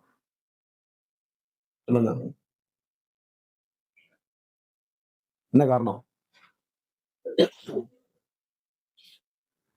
இஸ்லாமிய ஆட்சியை உருவாக்குவதற்கென்று செயல்பட வேண்டும், செயல் திட்டங்களை வகுக்க வேண்டும் என்று அல்லாஹ்வும் அல்லாஹ்வுடைய தூதரும் சொன்னவை. அல்லாஹ்வும் அல்லாஹ்வுடைய தூதரும் சொன்னது என்ன? நன்மை ஏவுங்கள், தீமை தடுங்கள். அல்லாஹ்வின் மார்க்கத்தின் பக்கம் மக்களை அழையுங்கள். மார்க்கத்தின் பக்கம் அழைக்கிறதுன்னு சொன்னா அதனுடைய அடிப்படை என்ன? தௌஹீதின் பக்கம் அழைக்கிறது. ஷிர்க் இல்லாத சமுதாயத்தை கட்டி அமைக்கிறது. பிதஅத் இல்லாத சமுதாயத்தை உருவாக்குறது. இந்த தௌஹீதின் அடிப்படையிலான சமூகம் உருவானால்தான், ஷிர்க் இல்லாத சமூகம் உருவானால்தான் ஆட்சி அதிகாரம் அல்லாஹ் நமக்கு தருவான். இது அல்லாஹ்வுடைய வாக்குறுதி. குர்ஆன்ல நீங்க பாத்தீங்கன்னு சொன்னா அல்லாஹ் என்ன சொல்லுவான்? ஆட்சி அதிகாரத்தை அவன் தருவதாக தான் சொல்றான். சூரத்துல் ஆல இம்ரான் 26வது வசனத்தை எடுத்து பாருங்க. அல்லாஹும்ம மாலிகுல் முல்கி துத்தில் முல்க மன் தஷா வ தன்சியுல் முல்க மிம்மன் தஷா வ துஇஸ்ஸு மன் தஷா வ துதில்லு மன் தஷா பியதிகல் கைர் இன்னக அலா குல்லி ஷைஇன் கதீர். அல்லாஹ்வே, நீதான் ஆட்சியாளனுக்கெல்லாம் மிக்க மேலான ஆட்சியாளர். நீ நாடுகின்றவர்களுக்கு ஆட்சியை கொடுக்கிறாய். நீ நாடுகின்றவர்கள் ஆட்சியை அதிகாரத்தை பறிக்கிறாய். நீ நாடியவர்களை கண்ணியப்படுத்துகிறாய். நீ நாடியவர்களை இழிவுபடுத்துகிறாய். எல்லா கயிறுகளும் உன்னுடைய கையில் இருக்கு. இது அல்லாஹ் சொல்லி காட்டுகிறான். இதுதான் இஸ்லாமிய ஷரியாவில் ஆட்சி அதிகாரத்திற்கான அளவுகோல். அதே மாதிரி அல்லாஹ் சொல்றா, சூரத்துல் நூர் 24வது அத்தியாயத்துடைய 55வது வசனத்தில் 54 55 வசனங்கள் அல்லாஹ் சொல்வது,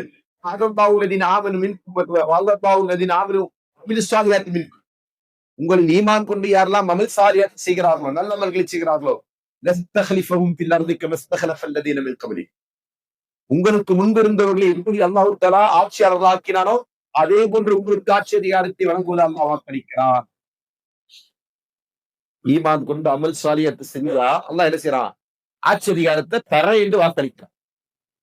அதை சொல்லிட்டு அல்லாஹ் இருக்குன்னா அதுக்கு அவங்க என்ன செய்யணும்? நீ வேணா விஷயா, என்னை மட்டும் வழங்க வேண்டும் என்று எனக்கு எந்த ஒன்று இணை கற்பிக்க கூடாது. இதுதான் அல்லாஹ் சொல்லக்கூடிய நிபந்தனை. ஆட்சி அதிகாரம் வேண்டுமா? என்ன செய்யணும்? தௌஹீத சொல்லணும், தௌஹீத் நிலைநாட்டப்படணும், ஷிர்க் அழிக்கப்படணும். ஷிர்க் இல்லாத சமூகத்துக்கு தான் அல்லாஹ் ஆட்சி அதிகாரத்தை தருவான். ஷிர்க்குள்ள சமுதாயத்திடத்திலிருந்து ஆட்சி அதிகாரத்தை குளிக்கிறான். வரலாறு இந்த இந்தியா என்கிற நாட்டை 800 ஆண்டுகள் முஸ்லிம் சமுதாயம் ஆட்சி செய்தார்கள். ஆனால் அந்த முஸ்லிம்கள் காலப்போக்கில் இணை வைப்பை, குஃபரை, நிராகரிப்பை, விதாத்துகளை, அனாச்சாரங்களை எல்லாவற்றையும் ஏற்றுக்கொள்ளக்கூடியவர்களாக ஆட்சி அதிகாரம் பறிபோச்சு. வச்சா இல்லையா? ஸ்பெயின்ல அங்கேயும் 800 ஆண்டுகள், 600 ஆண்டுகள், 800 ஆண்டுகள் அங்கே என்ன செஞ்சாங்க? இஸ்லாமிய சமூகம் ஆட்சி செய்தார்கள். அதற்கு பிறகு அவர்கள் சுகபோகத்தின் வாழ்க்கையை வாழ ஆரம்பித்தார்கள். அல்லாஹ்வை மறந்தார்கள். அல்லாஹ்வுக்குரிய ஹக்குகளை, கடமைகளை உதாசீனம் செய்தார்கள். அவர்கள் அல்லாஹ் பறிச்சுட்டான்.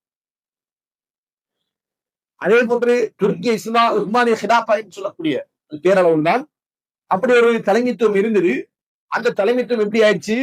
கபறுகளை கட்டுவதற்கு, அதே போன்ற தர்காக்களை உருவாக்குவதற்கு என்று அவர்கள் மானியங்கள், பொருளாதாரங்கள் செலவு செய்து கந்தூரிகள், ஊசுகள் என்று அந்த கபறுகளை அலங்கரிப்பதையும் அதற்கு புதிய புனஸ்காரங்கள் செய்வதையும் அரசு விழாவாக அவர்கள் கொண்டாடினார்கள். அவங்கள்ட்ட இருந்து என்ன செஞ்சுதான்? அதிகாரத்தை பறிச்சு. இப்ப இஸ்லாம் இந்த உலகத்தில் ஆட்சி அதிகாரத்தை செய்ய வேண்டுமா? செய்யணும். அதற்கான வழி என்ன? தௌஹீதில் ஒன்றுபட வேண்டும். ஆனா இன்னைக்கு என்ன நிலைமை அப்படின்னு சொன்னா, இவங்க தௌஹீதெல்லாம் பேசாதீங்க, அதெல்லாம் பேசினா சமூகத்துக்கு மத்தியில பிளவு உண்டாயிடும், பிரிவினை உண்டாயிடும். இப்ப வேற என்னங்க பேசுறது? ஒற்றுமை பேசுங்க, சமூக ஒற்றுமை. ஒற்றுமை எதை கொண்டுங்க ஒன்றுங்க? கொள்கை இல்லாம ஒற்றுமை உண்டாகுமா? அப்படியே கொள்கை இல்லாம ஒற்றுமை உண்டாகி ஒரு தொண்டர் சேர்த்து ஒரு இடத்துல உட்கார்ந்தா நம்ம எல்லாருமே அப்படியே அமைதியா கடந்து விட்டு போக முடியுமா? முடியாது. நமக்குள்ள 1000 பிரச்சனை வரும் இல்லையா? அதே நேரத்துல நம்ம கொள்கையில ஒன்றுபட்டுட்டோம், ஒரு இடத்துல இருக்கிறோம் அப்படின்னு சொன்னா நமக்குள்ள வேற எந்த பிரச்சனையும் வராது. அதெல்லாம் நம்ம கடந்து போயிடலாம். சஹாபாக்கள் இருக்கு இல்லையா?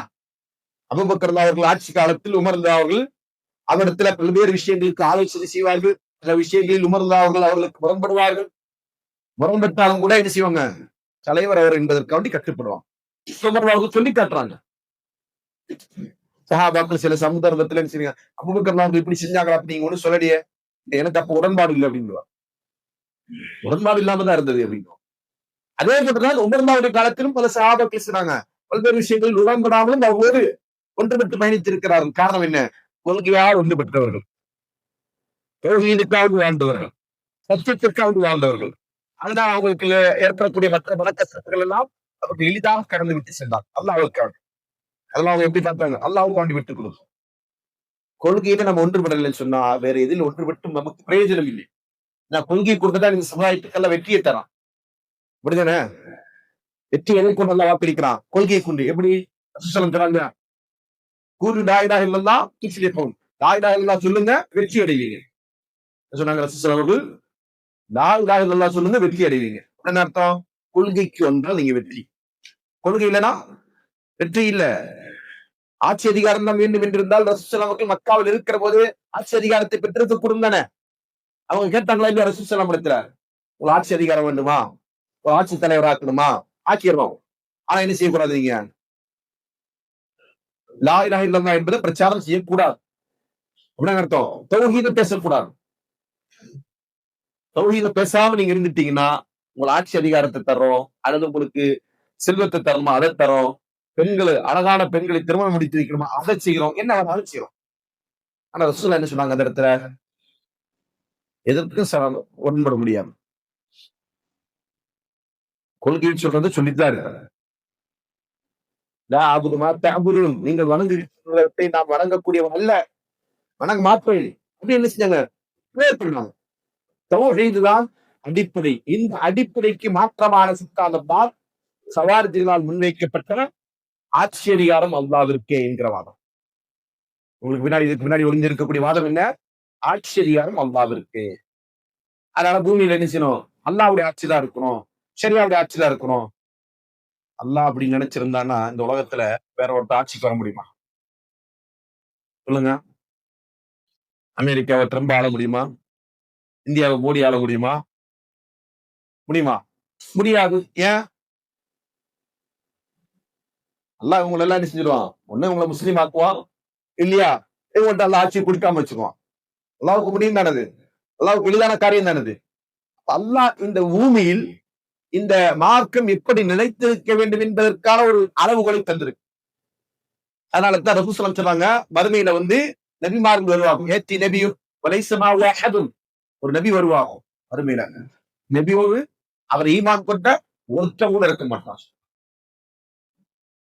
இது அந்த நபிக்கு கிடைச்ச வெற்றியா தோல்வியா? அந்த நபிக்கு கிடைச்ச வெற்றியா தோல்வியா? தோல்வியா? எப்படி தோல்வி? அப்ப நபி தோற்று போனவரா நபி? நபிக்கு தோல்வி எல்லாம் கிடையாது. நபி அவருடைய ரிசாலத்தை முடிச்சுட்டு வந்துட்டாரு, அவருக்கு வெற்றி. தோல்வி யாருக்கு? அவரை ஏற்காம போனவங்களுக்கு தான் தோல்வி. அவர் கூட ஒருத்தர் நிக்கல பார்த்தீங்களா, அவங்களுக்கு தான் தோல்வி. நபிக்கு தோல்வி கிடையாது. ஒருவரும் தன்னை ஈமான் கொள்ளாத நிலையில் ஒரு நபி வருகிறார் என்று சொன்னால் அந்த நபிக்கு தோல்வியா என்றால் வல்லாஹி அல்லாஹ் மீது ஆணையா அந்த நபி தோல்வி அடையல. அவருடைய ரிசாலத்தை சொன்னதானத்தை ஒருத்தர் ஏத்துக்காம போனவனுக்கு தான் நஷ்டம், அவருக்கு நஷ்டம் இல்லை. அப்ப அதன் அடிப்படையில நாம சத்தியத்துல இருக்கோம், அதுதான் நமக்கு வெற்றிக்கான வழியை தவிர இந்த ஆட்சி அதிகாரத்தை கொண்டுதான் வெற்றி என்பது கிடையாது. ஏன்னா இஸ்லாம் என்பது உலகத்தை ஆளுகின்ற மார்க்கமாக இருக்க வேண்டும் என்று அல்லாஹ் விரும்புகிறான். அதைத்தான் சட்டத்திட்டங்களை தந்திருக்கிறான். அது எப்படி அது ஆளுகின்ற மார்க்கமா மாறும் என்று சொன்னார், இந்த மார்க்கத்தை பின்பற்றுபவர்கள் அதற்கு உண்மையாக இருக்கும்போது. இஸ்லாத்தை ஏற்றுக்கொண்டவர்கள் எப்படி இருக்கணும்? அல்லாஹ் தந்திருக்கின்ற வாழ்க்கை நெறிதான் உண்மையானது என்று ஏற்றுக்கொண்டு அவங்க நினைச்சணும். குர்ஆனையும் சுன்னாவையும் தன்னுடைய வாழ்க்கையில் கடைபிடித்து வாழும்போது அல்லாஹ் அதன் மூலமா இருக்கிறார், எல்லா வெற்றியும் அவங்களுக்கு தரான். நீங்க பாத்தீங்கன்னா வரலாற்றுல இஸ்லாம் ஆட்சி செய்த நகரங்கள், நாடுகள் எடுத்துக்கொள்ளுங்கள். அந்த நகரங்களிலும் நாடுகளிலும் இஸ்லாம் பெரும்பான்மையா இருந்ததா, சிறுபான்மையா இருந்ததா? கேள்வி புரிஞ்சா புரியலையா? உதாரணம் சொல்லணும்னா இந்தியாவை இஸ்லாமியர்கள் ஆண்டார்கள். ஆளும்போது இஸ்லாமியர்கள் இங்க பெரும்பான்மையா சிறுபான்மையா? சிறுபான்மை. மாஷா அல்லாஹ், கரெக்டான பதில் தான். கரெக்ட். சிறுபான்மை, பெரும்பான்மை இல்ல. ஸ்பெயினை முஸ்லிம்கள் ஆளுகிற போது முஸ்லிம்கள் பெரும்பான்மையா சிறுபான்மையா? சிறுபான்மை. அப்ப எப்படி இவங்கள்ட்ட ஆட்சி போச்சு? இவங்களுக்கு எப்படி ஆட்சி கிடைச்சது? அல்லாஹ் நாடி விட்டான், அல்லாஹ் கொடுத்துதான் எல்லாம் போயிடுச்சு. அவர்கிட்ட எப்படி பறி போயிடுச்சு? அதுவும் அல்லாஹ் நாடினான், பறி போயிடுச்சு. அவர்கள் அது ஆட்சியை பெறுகிற போது அவர்கள் கொள்கை உள்ளவர்களா, ஈமானை உறுதி உள்ளவர்களா, உலகப்பட்டு இல்லாதவர்களா இருந்தார்கள். ஆட்சி பறிபோகிற போது கொள்கையற்றவர்களாக, வழிகேடுகளை கொண்டவர்களாக, உலக மோகத்திலே திளைக்கக்கூடியவர்களாக மாறினாங்க. ஆட்சி பறி போயிடுச்சு. இத வரலாறு. நீங்க ஸ்பெயினுடைய வரலாறு எடுத்தாலும் சரி, இந்தியாவுடைய முகலாய ஆட்சியுடைய வரலாறு எடுத்துக்கொண்டாலும் சரி, அதற்கு முந்தி பிந்தி எந்த ஆட்சியாளர்கள் உலகத்துல பெரும்பகுதி நிலப்பரப்பு இஸ்லாம் ஆண்டது இல்லையா? எங்க இருந்து ஆரம்பிச்சது? மதீனாவுல இருந்து ஆரம்பிச்ச அந்த இஸ்லாமிய மார்க்கத்தின் வெளிச்சம், கான்ஸ்டன்டைன் நோபல் என்று சொல்லக்கூடிய கிறிஸ்தவ மார்க்கத்துடைய தலைமை பீடமாக இருந்த இடம் தான் இது கான்ஸ்டன்டைன் நோபல் என்பது. அது எங்க இருக்கு? துருக்கி.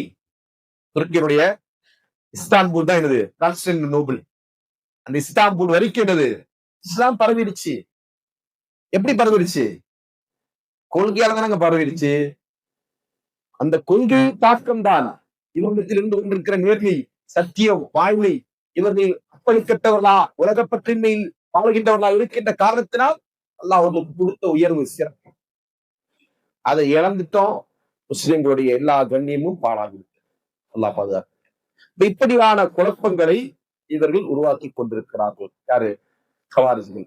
இந்த ஹவாரிஜிகளை பற்றி நம்ம தெளிவான முறையில் அறிந்து கொள்ளவில்லை என்று சொன்னால், நம்மோடு இருக்கக்கூடிய ஹவாரிஜிகள் நம்மிடத்தில் ஊடுருவார்கள், அவருடைய கொள்கைகள் நம்மிடத்தில் திரிப்பார்கள், அவருடைய வழிகேட்டின் மக்கள் நம்மை அழைப்பார்கள். அந்த வழிகேட்டில் நாமும் போய் விடுக்கிறோம். அதுல இருந்து நம்மை பாதுகாக்கும். அதற்காக வேண்டித்தான் இந்த தலைப்பு. இன்ஷா அல்லாஹ் இது ஒரு தொடர். இன்னும் இதனுடைய பகுதிகள் இருந்து கொண்டிருக்கிறது. ஹவாரிஜிகளுடைய வேறு சில வழிகேடுகளையும் அவர்களை பற்றிய சில பண்புகளையும் அவருடைய தன்மைகளையும் நம்ம அறிந்து கொண்டிருக்கிறோம். அதெல்லாம் எதற்காக சொன்னால், அந்த பண்புகளிலிருந்தும் அந்த அவருடைய நிலைகளிலிருந்தும் நம்ம என்ன விலகி வாழ வேண்டும் என்பதற்காண்டி அல்லாஹ் தஆலா இந்த செய்திகளை முழுமையாக அறிந்து கொண்டு அதன் அடிப்படையில் நம்முடைய வாழ்க்கையை கொள்கையின் அடிப்படையில் கட்டமைப்பதற்குரிய நல்லதொரு தௌஃபீக்கினை நம் அனைவருக்கும் வழங்கட்டும் என்கிற பிரார்த்தனையோடு அஸ்ஸலாமு அலைக்கும்.